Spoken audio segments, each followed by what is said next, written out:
12월 20일 화요일 아침 묵상의 시간입니다.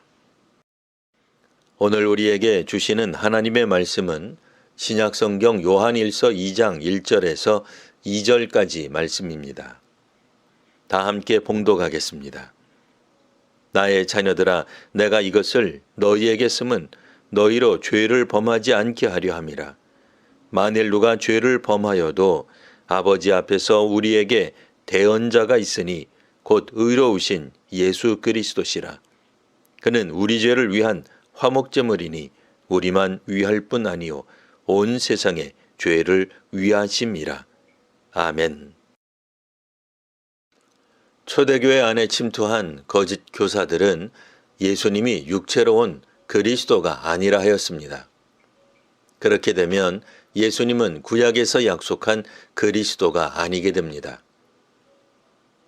구약에서는 사람이 죄를 지으면 제물을 드려 그 죄 문제를 해결하였습니다. 구약에서는 백성들의 죄 문제를 돕기 위해 레위인들과 제사장이 봉사하였습니다. 요한일서에서는 누군가 죄를 범하면 이를 도울 대언자, 즉 어떤 사람을 돕기 위해 부름을 받은 자, 중재자, 변호인이 있다고 말합니다. 죄를 위한 화목제물이 예수님이셨습니다. 구약에서 속죄서는 하나님께서 사람과 만나는 장소였습니다. 대속죄일에 언약 백성의 죄를 용서하는 통로였습니다. 그처럼 예수님은 사람들의 죄를 용서하고 하나님과의 관계를 얻는 통로가 되십니다.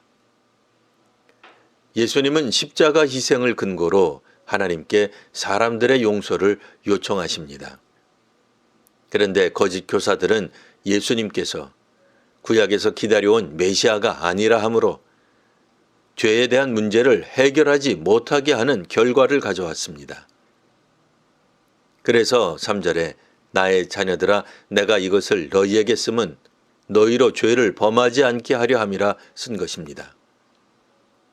예수님은 우리 죄를 위한 화목 제물로 오셨습니다. 화목 제물은 구약에 기초한 개념입니다.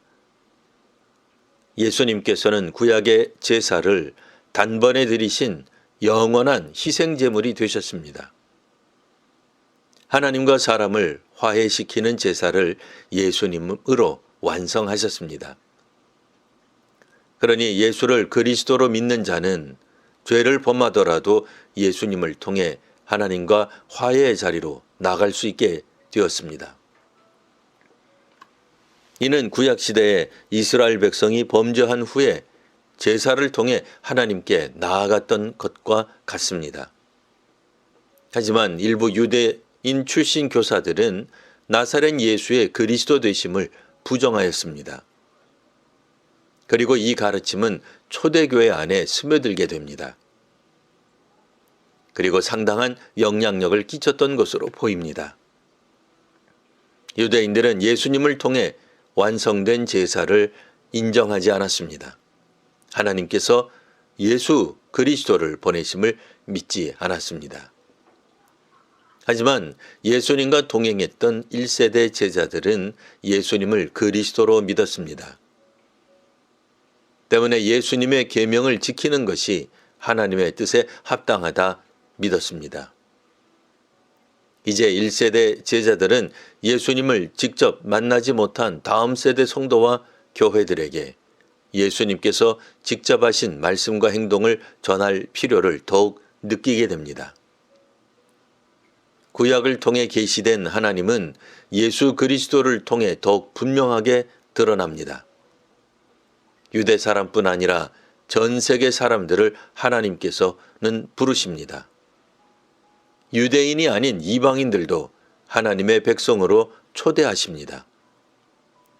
누구든 예수님을 그리스도로 고백하고 그의 말씀에 따른다면 그리스도의 제자가 될 수 있습니다. 기도하겠습니다. 하나님, 예수님이 선포하고 제자들이 선포한 하나님 나라 복음을 저희들도 전하게 하옵소서.